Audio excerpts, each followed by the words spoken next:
It's Spoilerin time, a show birthed from the forehead of Cordkillers, where Cordkillers is the Zeus thinking about whether we should watch things and how. Spoilerin time is just Athena jumping out and saying, let me watch some shows. I'm the goddess of watching shows. And then we watch them. This week, we're watching Dirk Gently's Holistic Detective Agency, episode 5 of season 2. The Good Place is back with The Book of Dougs, episode 11 of season 3. I'm Tom Merritt, and he is Brian Brushwood. I really intended to take you to task for that, what I thought was a clumsy introduction, but the more you talked, the more sense it made. Let's split this Zeus's head and dive in before we join. You know what? We'll introduce our special guest. Christy Cates is joining us here live, of course.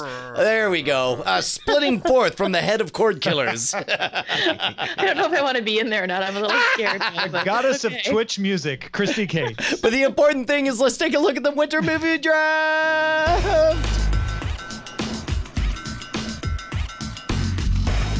Oh, finally, Tom. Tom, finally. The world that was meant to be has arrived. What do you think finally pushed you past me? I mean, I think Vice actually made a little bit of money. Let's see, Vice made $35 million, not bad.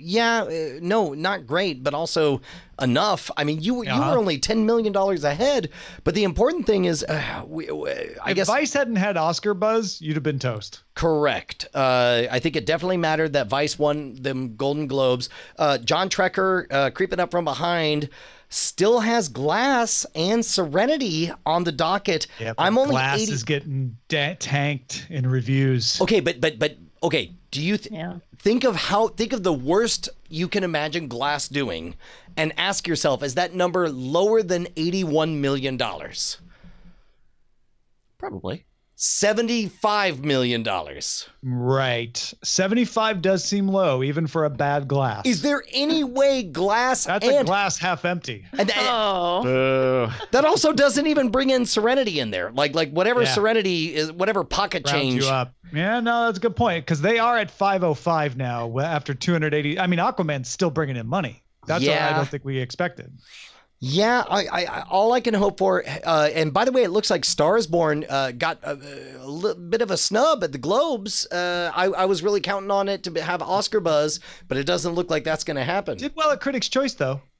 Gaga got a co-win with Glenn Close. And I've been hearing anger because it didn't win the Globe. Oh, so maybe this is the backlash opportunity to get it as just desserts. Yeah, very possible. I mean, what's really important here is that Christy and I feel good that we're not last. Yeah. Poor Nicole. Wait, what? Okay, so here's the thing. I placed all my hopes in Fantastic Beasts and Mary Poppins, and no. And then I thought, well, Nutcracker, it's Christmas. Everyone will go to see that, and no. So, yeah. This is poor judgment. I mean, on paper, those are not stupid things, right? Harry Potter, right. Correct. It outperforms what it should based on whatever, even if the movie's bad, people go to see it, but it only made 158 only. I mean, that's not nothing. But compared to the bulk of what is above me in the list, yes. Yeah. So yeah. I think Nutcracker was the only one at the time that I would have said, maybe too maybe weird. Not. Yeah. But Mary Poppins Returns, Fantastic Beasts, I thought those were pretty safe bets. Yeah, I did too. You just needed more movies. I think that was the key. I think you're correct. And I spent $95, so I probably just overbid for one of them. Yeah, maybe. You know what's interesting is that this feels like a pretty anemic winter league. Like the two top grossing movies are Aquaman at 287 and The Grinch at 270. And those are the 1 and 3 respective buys of the draft. There's Venom at 213, A Star is Born at 203. But the Grinch made that much. I didn't even see that. Oh, I guess. Yeah, I know. Grinch is the gift that keeps on stealing. And that's also why the winter game tends to be different from the summer game in that there are very few winners, and it's harder to tell who the runaway successes are going to be. Is there ever been a winter one with less than 600 million though? I'm pretty sure. Yeah, no, that sounds about right. Like, does it? I thought it was always like 600 or 700 for the winter. I believe the time that I won with Lincoln, I was under 600 million, and it was a very, very close call. It's definitely slower in the winter. I mean, it just kind of by road, it seems like every winter one is slower than the summer one. So yeah. All right, let's move on to The Good Place, which is back with The Book of Dougs.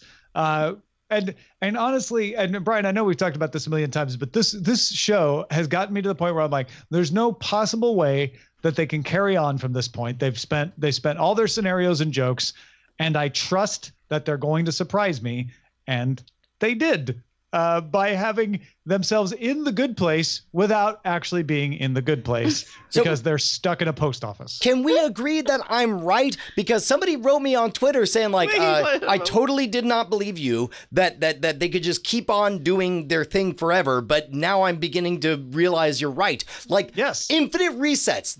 I could watch this show and they could explore all this territory forever and ever and ever and ever. And it'll be just great. They'll keep finding corners. Let me just say that I've been saying that is true right along with you from the beginning. Like we are. I remember you condemning me to the bad I'm not place. on the agreeing train here yet either. No, okay, all right. But this was great. And then Nicole Byer as the like good place male woman who just I like that half second pause before every response where you thought she's about to call them out and never did. Processing was delightful. It was just great. I love it allowed you to fill in the proper response before she gave the good place response. Yes, exactly. I love, even when she like at the end when she realizes what's going on, she's like, "Oh, I could shake my fist at you," and she starts to do it, and it turns into a wave. And her energy is so perfect for that type of character. I love it. Yeah. Also, we got to see for the first time complete. Like not in an isolated, siloed bit. We got to see like the intentional coupling of our two favorite love interests in heaven. In the lobby to heaven, whatever. Technically, in the mail room. With a flashlight in a fruit bowl. Yeah. That's more better than the Mile High Club, right? It was really sweet and weirdly okay. So what did you think about the whole Tahani, Jason, Mendoza, Janet triangle thing, and everybody trying to help everybody and making it all worse? Like I rather enjoyed the simplicity of the dichotomy of Shellstrop and Chidi going at it versus like theirs was a very simple story, whereas like all three parties were trying to do the right thing to resolve a triangle, and in doing so only made it more ugly and complicated. Yes, we're not married certificate. See, look, oh, okay, never mind, it didn't work. Right. Exactly. So we are still married? No, well, no, we're also still not married. Well, and the best part about that is even though on its own maybe it's not as good of a bit, it fed in to what I felt was the premise, which is they are now in heaven where they should be trying to prove how good they all are, and they're all doing things that aren't technically good. Even though in Tahani's case she was trying really hard to be good and just kept screwing it up. That's interesting though, because her growth as a character, I mean, if you remember back to season 1, she had like zero interest in helping anyone with anything ever. And this is just like, that's a huge really good arc for her. Because she not only did that, but Chidi was decisive. And increasingly, like in this episode, we increasingly see her judgment of other people as almost like a disability where she can't help it. And there's almost an apologetic aspect to it where she's like, also, this carpet is awful. And you could almost feel the cringe of like, oh, I'm sorry, that's just me, where none of us are perfect. One of my favorite parts, too, is just the entire Janet character. Her character exposition through the whole series, when you kind of thought, I mean, when I watched the first season, I thought she was just going to be kind of this additional comedy thing. Like, here's the computer talking, and isn't that funny? It's actually a girl. Like a one-joke thing. Yeah, exactly. And she just like her character arc between like the whole thing with Jason and like she's friends with Tahani, and it's like she's friends with all of them. And now she's kind of fighting with her own emotions while they're in this heaven limbo thing again. And yeah, it's just I do think that it's important that they set up her character like what was it, like season 2 or late season 2, where they made it clear like she's unlike any other Janet. Like this is a good Janet that needs to work in the bad place, and so plus she was rebooted so many times. Correct. So there's a number of reasons why she would be much more interesting than any other Janet out there. It's the best show. I'll watch it forever. I'll watch it forever. Her attempts at being neutral beige Janet, just trying to like do the straight face thing when she's in the middle of that conflict with Tahani and Jason and herself, and then the woman comes back and the postal woman comes back there and she's just like, everything's fine, I'm neutral Janet, Well, and as she develops more of a genuinely human character, she becomes increasingly bad at impersonating any of the other Janets. Yes. And the only thing we haven't mentioned is the bureaucracy of heaven. Where they're taking forever to create a committee to decide on a playbook, on the rules to stop the bad place from cheating, when it's very obvious. I think the Book of Dougs has shown that the bad place is skewing the table. So I am not sure where that goes now, because it kind of shows a flaw in the good place, or does it? And I'm like, how do they get out of the mailroom if they've got this huge bureaucracy without causing a problem and revealing themselves for who they are and blowing their cover? And I can't wait to find out how all of those questions are answered. They have to go to the interdimensional hold of pancakes. Yeah. The IHOP, right? I did think Michael's revelation after all the bureaucracy stuff felt like the same takeaway from the accounting one, of him being like, well, no one's going to do this. I'm going to have to do this. Well, that felt very samey, and that was last week's or the previous episode. Correct. And I'm thinking of like from a structural standpoint, there's so many different ways to fix this, including like, this is the outrageous way I think of, like, I can imagine them going to the Afterlife's version of the Fed and adjusting the monetary supply of good and bad points or whatever. That was accounting. That was accounting last week, though. Well, that was literally but that's different. This is different. This is monetary policy is different from into accounting to find out information. What if accounting is the IRS? What if the good place hires them to do a heist on the bad place? Dude, yeah, what if they show up as consultants? Okay. So now heaven knows they have a problem. So they all put on mustaches, they show up as consultants, and they do a heist episode. Like, dude, I'm telling you, they could do literally anything with this show. And I'll keep on watching. It's the best show on television. Oh, and it's great too how, like, the other thing I like is how Michael, season 1, clearly you couldn't tell really what Michael's deal was, like which side is he on. He's clearly this bad guy. Wait, is he a bad guy? Wait. And now he's like so much on the good side, and it's just been like amazing to watch him like unfold. And he's so frustrated with, he can't help the good people, but initially he was like the very very bad guy. And it's funny that he has in our hearts gone so far to the good side that we have to be reminded that he's a demon when they say like, there are a bunch of real assholes downtown, and he's like, well, not all of them. And they're like, oh, that's right, you're one of them. Ooh, whoops. Yeah. Well, thank you, Christy Cates, for joining us. We got to say goodbye to Christy before we get to Dirk Gently, but remind folks where they can find what you do. Oh, thank you, guys. Thanks for having me on again. I appreciate it. I am on twitch.tv, Christy Cates. I'm doing music 3 nights a week and also a gaming stream. And then if you want to find out the schedule for that, you can look at twitter.com, Christy Cates, and it's KRISTIKATES. So thank you, guys. Excellent. Thank you, Christy Cates. We love you, Christy. Thank you for joining us. Bye, guys. Oh, boy. All right. Tom. It's happened. I'm not thrilled that it's happened, but it's happened.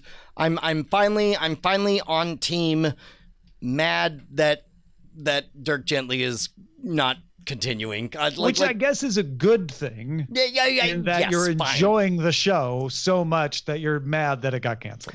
Yeah.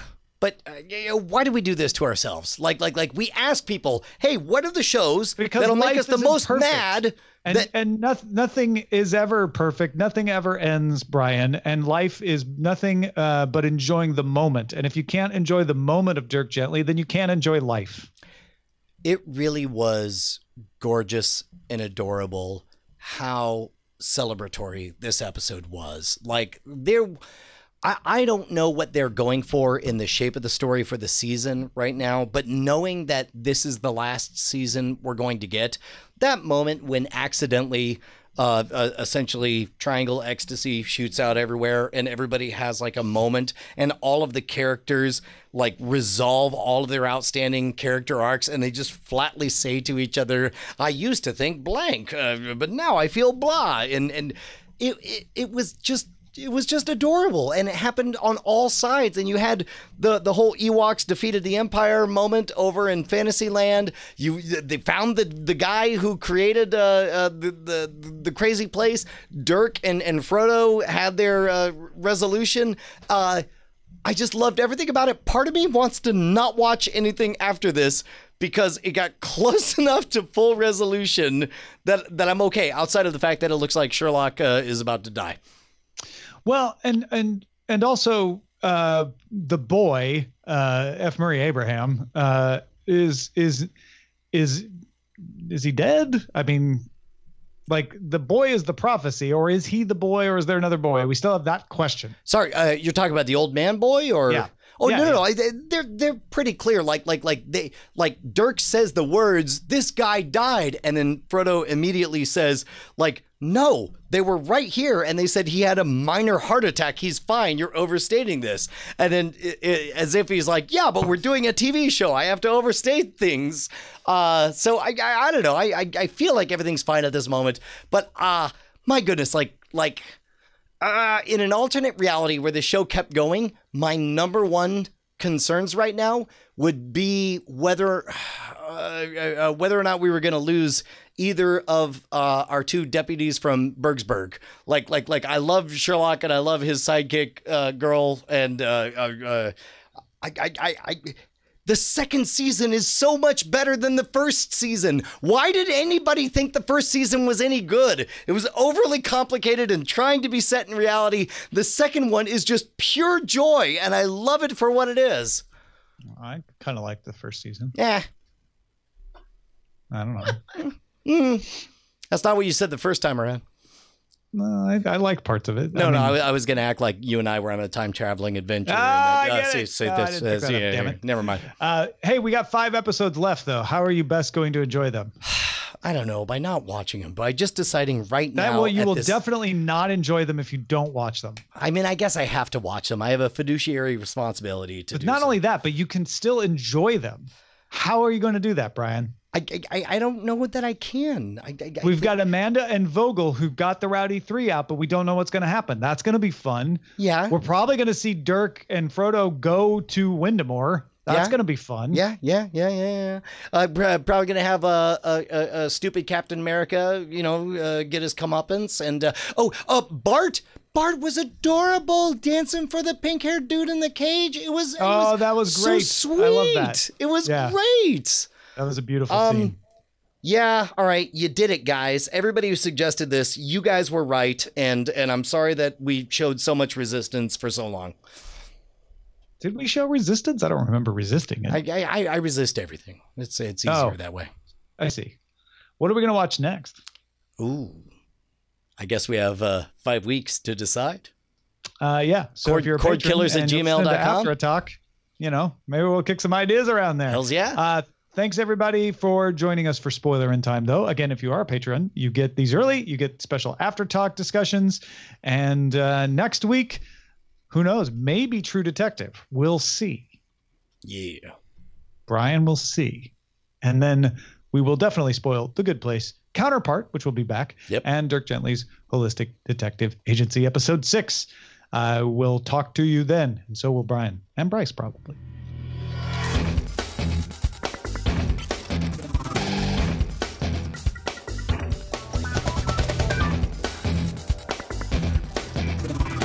Diamond Club hopes you have enjoyed this program.